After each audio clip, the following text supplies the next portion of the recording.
directors I write about are similar to me in that, you know, they're interested in the things I'm interested in, but it would be weird to write about things. Wow. What the hell?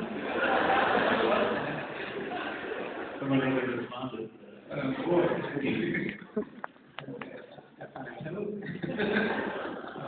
I mean, it'd be weird to write about things that I'm not interested in. Sure.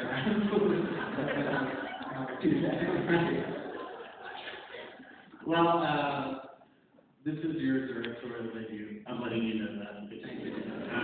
But about me, about you. Can you? So, I mean, you've recently spoke about the frustrations with the auteur theory, the directors, the auteur, and you in many ways, you know it's a Charlie Kaufman movie when you see it. Can you talk about the difference between stepping in as the director, what that looks like? Well, it's a really different job than writing. I mean, and it's a much more pragmatic job, I learned. And I mean, everything is about what you can afford and how to figure out how to do what you want to do when you don't have the money to do it. And that was a problem and a challenge every hour of every day for this entire movie. So when you're writing, you don't have those issues. You just make stuff up. And it's not any more expensive to make up big stuff than those places. So there's that, and it's a managerial job, which writing isn't, and it's a social job, and I have to be kind of a grown up when I do it because you're not allowed. I mean, I tend to be kind of a moody and salty person, and you're not allowed to do that when you're a director. Right? You have to be the person who isn't that, because everyone else gets to do that. And so, which I was good at for about 10 hours a day, and then my defenses went down, and it was a disaster. But I just did it in private in the producer's trailer. Is it something you would do again? Freak out and freak out. Yes, I would. Apparently, it's sort of almost part of their job description. I think. That's what they're for. Yeah, I think I'd do it again if anyone let me do it again. Yeah. Well, let's take a few questions.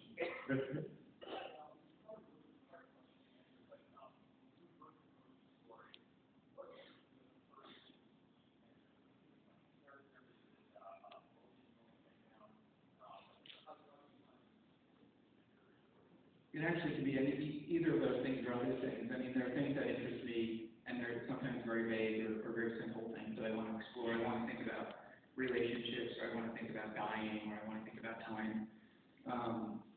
And then I kind of just, or sometimes it's just like, you know, I had an idea that it would be funny to have a portal going into John Malkovich's head. And I'm like, you know, I mean, seriously, and then that opens up other things, like why do I think that's funny, or why do I want to in someone else's head, and, you know, and just kind of let it sort of expand from there. Over here.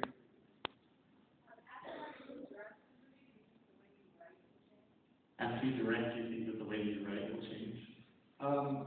I thought a lot about that, and I think it's probably, it's inevitable that it will. I don't want it to, and I'm concerned about it. I'm trying to figure out ways not to, but, you know, like I said, especially if I'm going to be directing and I have to, like, oh God, how am I going to do this? Or, oh God, who's going to play this? Which has never really been an issue for me. So I'm trying to kind of figure out a way to sort of make myself two different people in that regard and write without thinking about directing and then start that process. But it's tricky, I think. Okay, good.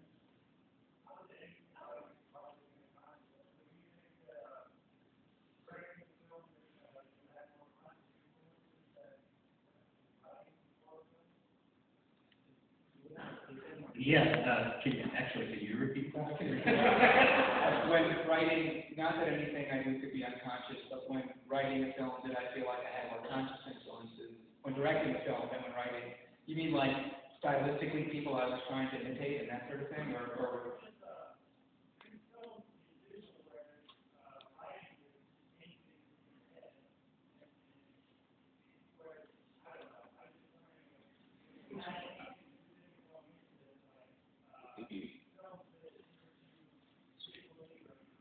I think it's the same for me with writing and directing, although I've done more writing, so maybe it's easier for me, but I don't, I mean, of course I'm influenced by people. I live in, a world and I see things and I think about things that other people have done, but I consciously try not to be imitating other people. I want to kind of try to find, like I was thinking, I really like David Lynch a lot, and there's certain aspects to my work, and specifically that has a dream kind of quality to it, but I don't really want to do David Lynch's dreams because those are his dreams, So my dreams don't look like that.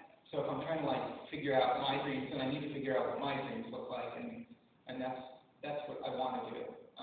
So even if I like people, I mean, we looked at, with the DP and stuff, we looked at photo references just to sort of figure out lighting and how to achieve certain effects that we needed to achieve, like making exteriors look like interiors, and how did you do that, and those sort of things. But it wasn't, if I found myself thinking, oh, that looks really cool, that's something that somebody else did, I would almost steer away from it, It's maybe a really stupid way to work, but just lately, I don't want to copy people.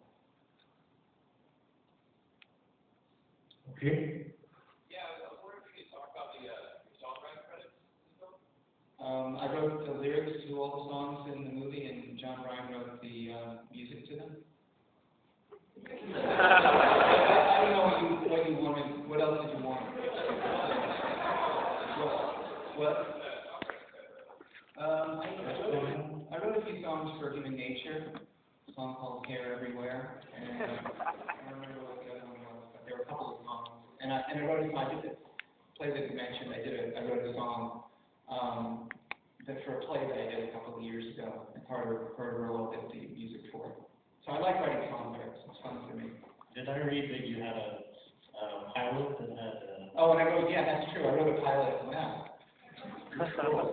I wrote a pilot called Ramblin' Pen, which was about a traveling poet during the Depression who broke into song a lot. Written?